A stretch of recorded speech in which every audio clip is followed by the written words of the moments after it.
It's brand new and marks a new direction for Tata Motors. We review the Zica.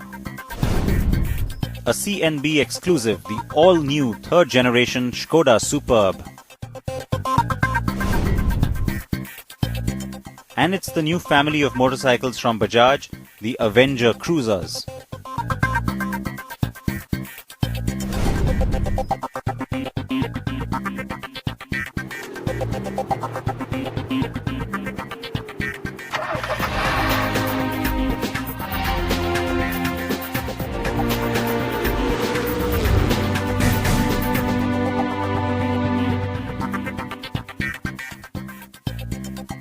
It's a brand new week, and that brings a brand new episode of the Car and Bike Show here on the NDTV network.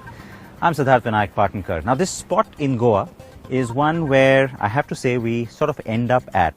We kind of pretend to look for other spots to go and film at, but Cabo de Rama never fails because we've been here for several drives, and every time we end up here because it's just so stunning. The reason I'm here is to drive the new Zica from Tata Motors. All the details on that new car.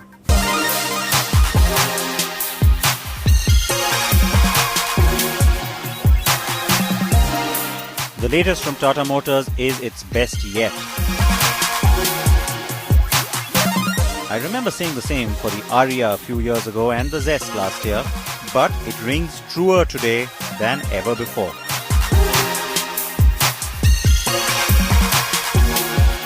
Ever since I started tracking this company, first as a financial correspondent and then as an automotive journalist, I've been waiting for this big change, this turning point to come around.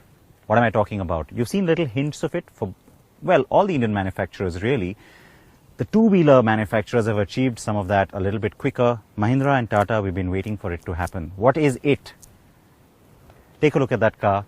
It looks like a contemporary global product. It doesn't look like you're trying to somehow compensate a certain fault or a certain shortcoming by saying, oh, look, we had to do this because. You look at this car, and it can actually stand very proudly in this rather crowded entry hatchback space. The Zica was named so because Tata believes it is a zippy car. And yes, to a certain extent, that is true. The zippy nature is accentuated more by its shape and compact proportion than by its performance. But the product seems to have been intentionally designed to be one that Tata can position very aggressively to hit the Maruti Celerio and Hyundai i10 market with a product that's more like the Swift or Grand i10. I'm so relieved not to see just an overdone chrome strip or, a very embellished front grille. This is nice, it's classy, it's understated, and yet you get that little extra layering and a little extra character in the headlamp cluster where you do see what Tata likes to call the humanity line running into the headlamp, almost kind of splicing it because you've got a glass element below and above that chrome. I really like that. It gives it a nice 3D character, something that a car like, let's say, the Baleno lacks, where you have a big headlamp, but it starts to look too flat. Chrome also put in over here, so it's subtle because it's not in your face. It doesn't always catch the light. That is nice. A lot of creasing in the metal, which has been done intentionally to catch different light surfaces. Now, Tata cars were always very flat-sided, a lot of flat metal paneling. That has changed with this car, and it's not just that you're seeing indents and concave, convex surfaces. You're also seeing a lot of intentional, sort of an exaggeration of that, which is nice because it shows you that there is a little extra detail in the manufacturing process which has gone in. Like I said, it's still not perfect. There are a few issues. This line and the one next to it, they don't necessarily come into a straight line. They should match perfectly. I think these are some of those problems that Tata Motors will have to get over. A lot of the others have tried and done the same. Hyundai still continues to struggle with that on some levels. So overall, though, you're starting to see just a lot more of a mature, contemporary, global feel. And the Zica is, we're told, the first of such products that are coming now from Tata Motors. The Zica appears to have been designed very consciously as a compact small car. Its 14 inches fit the wheel wells very nicely. The rear looks a bit Grand i10-like, but the metal is nicely creased in the hatch door too. The car seems to sit a bit low at the rear though, and that curtailed what I could see in the interior rear view mirror while driving, which was rather annoying. cabin is well appointed. Fit and finish and quality of materials are much improved. I like the contouring on the seats and the layout of the dash and central console. The dash is two-tone and uses grey and black, though black is the predominant theme, which looks pretty sporty, I have to say. The AC vents are well designed and the side vents up front protrude to offer better airflow to the front passengers. It also gives us a new design element as Tata has used outside body color on their housing. Now that's only for the top-end variants and that too just the orange or red body color. The rest of the cars and the other colors get piano black treatment, which is also pretty upmarket. The car has a host of connectivity features and that includes being able to pair one main phone and multiple others to that phone to stream shared music from all of them. There are steering mounted controls and reverse parking sensors on the high-end variant XZ and the music system has been done by Harman. Tata has gone with new powertrains on this car with both petrol and diesel going 3-cylinder.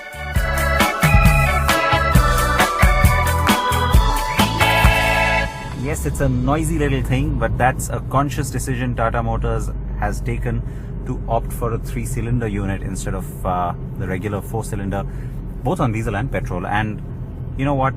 I've been talking about it. It's a familiar refrain right through this entire review about frugality and aggressive pricing that's expected.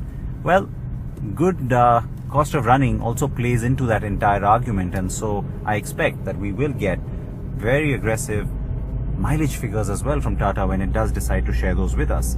Now, Tata could have very easily, from even a cost perspective, gone ahead and put in the same 1.2 litre unit that already powers the Zest and the Bolt. But I'm very glad that it's gone with the 3-pot, not just for the reasons that are important to the company that I've stated already, but because it's a different performance characteristic that I'm getting on this engine, completely different to what I saw on the Revitron, on the Bolt and the Zest. Now, a lot of that has gone away. The work that's been put into this new Revitron unit certainly shows. It's a lot more responsive, it's a little bit more fun, it's still not very punchy on performance, but overall the car feels a lot more exciting. Yes, the Zica isn't as zippy as we would have liked, but it is maneuverable and boasts very good ride quality. The handling is also much better than other Tata cars, and overall, I have to say the car works. Tata has hinted that there will be an AMT variant that comes later in 2016, but for now we are happy with the 5-speed manual. Yes, I've switched cars. The Espresso Brown is here now. That's what they call this paint shade. And you guessed it right. It's the diesel.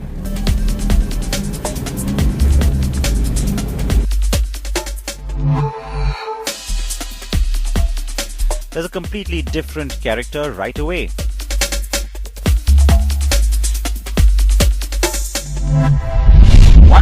.40 Newton meters of torque. That's the kind of massive amount of torque that you're getting on this little engine, and it kicks in nice and low, and that's the big differentiator between this car when it comes to the petrol and the diesel versions. Now, of course, petrol engines in general do deliver a little less torque than diesel engines. Typically, that's always true. So, what a surprise what I'm saying. But in this case in particular, it just changes the character completely. I have to say though that the petrol does come across as more refined. Overall, as a unit, it seems to do a little bit more, but this one is a little more punchy, a little more fun, and a little bit more crazy.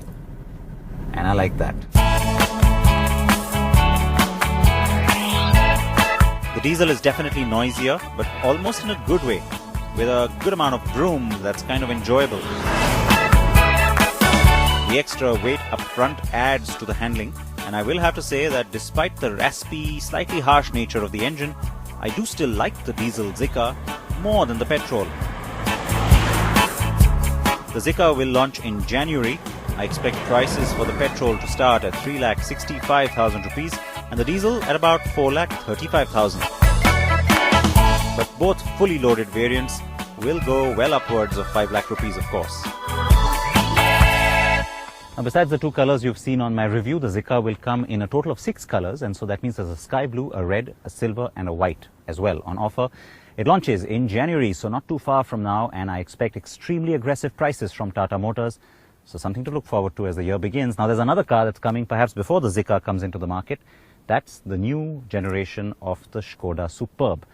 It's a very capable sedan. Remember, the last one was very popular in India as well, and I've had the chance to take a look at it. So here is our CNB exclusive on the second generation Superb.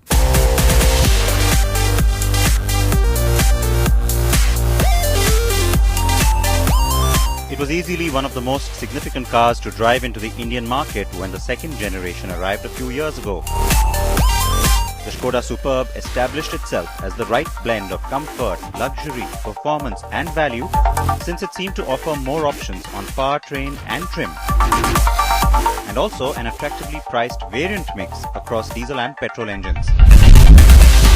The new third generation car is now ready for its India debut, and once again Skoda has prepared a formidable package, and we have it for you exclusively on CNB. The Superb made its global debut at a high decibel unveil in Prague in February this year, and was then subsequently introduced to the European market in the summer.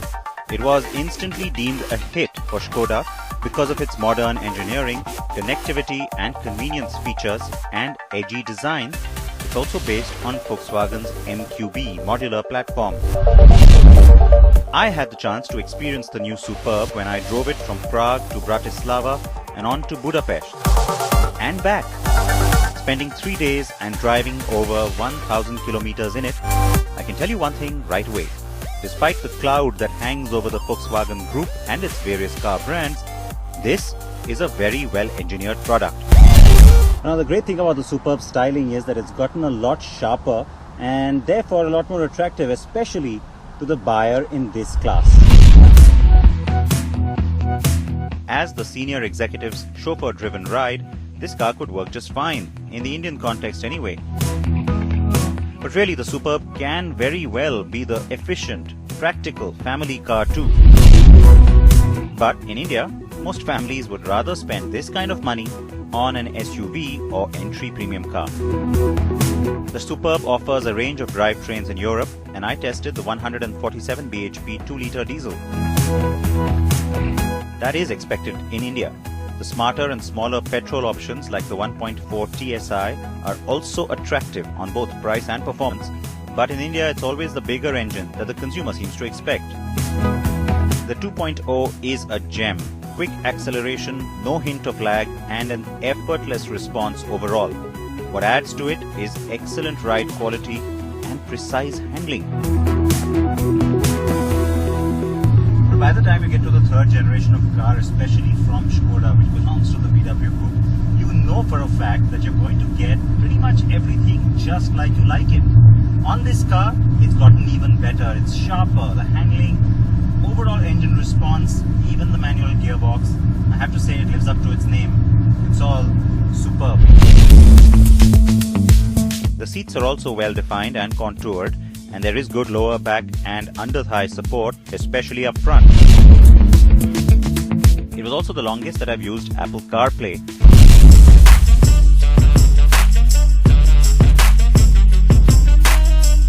The car will launch later this month, and I hope it is well received. No, not because I'm suddenly batting for the Superb in particular, but because I feel for this segment, the full-size sedan has disappeared into irrelevance, and as a result we've missed out on some really good global products. The new generation Passat will follow the Superb with a likely Auto Expo debut, but there's still no word on the 9th generation Honda Accord.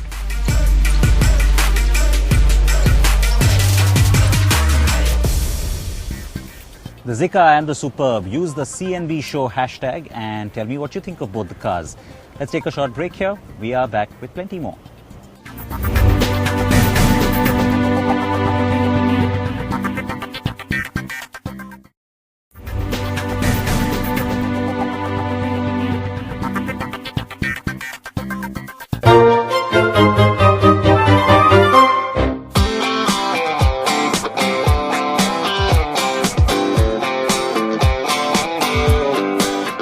Owning a car that's gone out of production like Hyundai Accent, Fiat Palio might be a nightmare, especially if you're looking to buy spare parts for these cars. The company service centers might not have the necessary parts that you're looking for, and looking for them online is a good idea. In the digital world, you can find deals on spare parts from sellers looking to scrap their car. They might be selling just a few specific parts or the whole car itself. Given that this is an unorganized market, you will find dealers who might be selling a counterfeit item. So before you jump in joy when you find the part, do check on its genuineness and if it is a manufacturer-approved spare. You can do this either by going online to cross-check on the OEM's website or visit the nearby service center. Let's move into the bike space now. It's a new family of motorcycles from Bajaj, the Avenger Street and Cruise.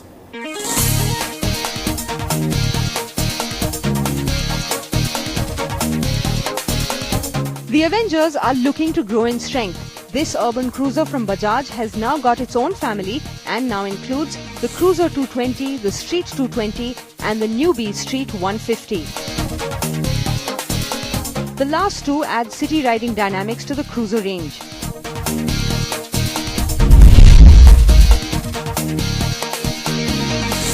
We put the Avengers to the test from Pune to Lavasa, a good mix of highway stretches with some interesting mountain twisties.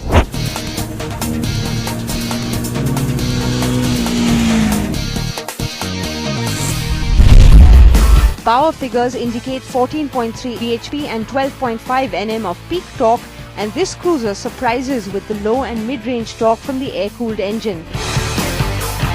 The 5-speed gearbox shifts easy with an easy clutch to aid and makes it a breeze in city riding conditions. The 220cc Avenger puts out 18 bhp along with 17.5 Nm of peak torque and enjoys the highways more than its sibling. The Street 150 handles with a fair amount of confidence on city and mountain roads with brakes and suspension tuned for a smooth ride. The riding position is not as relaxed as the Cruise 220, but not very tiring either.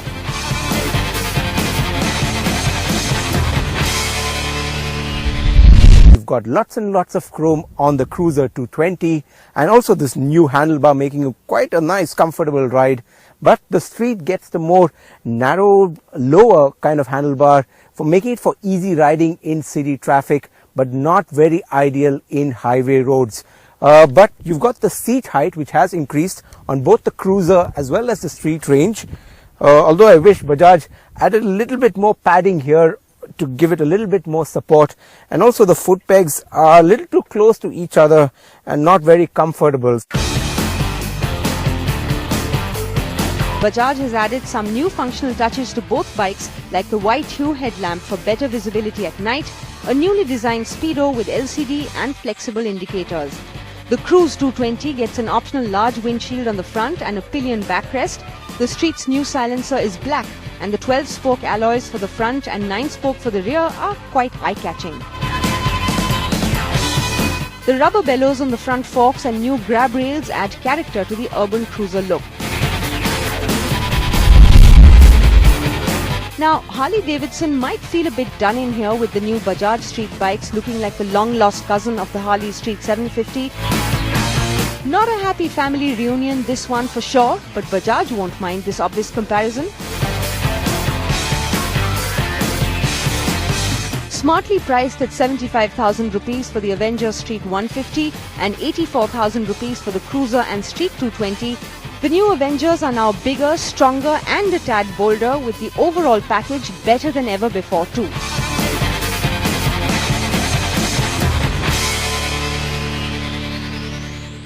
That's pretty much it for today's show. I hope you liked it. And yes, this is the new second generation of the Audi Q7 that I have with me here. We'll have more details on it for you on the program in a few days. In the meanwhile, remember, you can go to our website, carandbike.com/CNB Awards, and vote for the annual CNB Viewers' Choice Contest, where you could win a car or bike.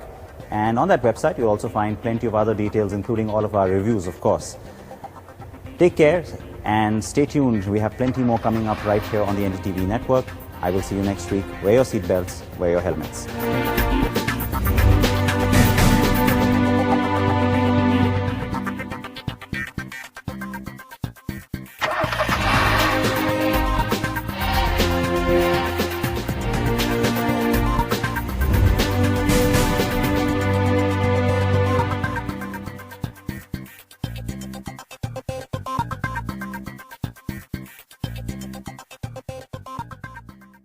The NDTV Car and Bike Awards 2016 are back, and as per our tradition, we're giving you a chance to own your favorite car and bike. All you have to do is vote and win with CNB. And now, the nominees for the Mobile CNB Viewers' Choice Two-Wheelers of the Year. 1. Bajaj Avengers Street 220. 2. Bajaj Pulsar AS 150. 3. Bajaj Pulsar RS 200. 4. Hero Maestro Edge. 5. Honda Levo. 6. Mahindra Mojo. 7. Yamaha Fascino. 8. Yamaha Saluto. The nominees for the Mobile CNB Viewers' Choice Car of the Year. 9. Ford Figo Aspire. 10. Honda Jazz.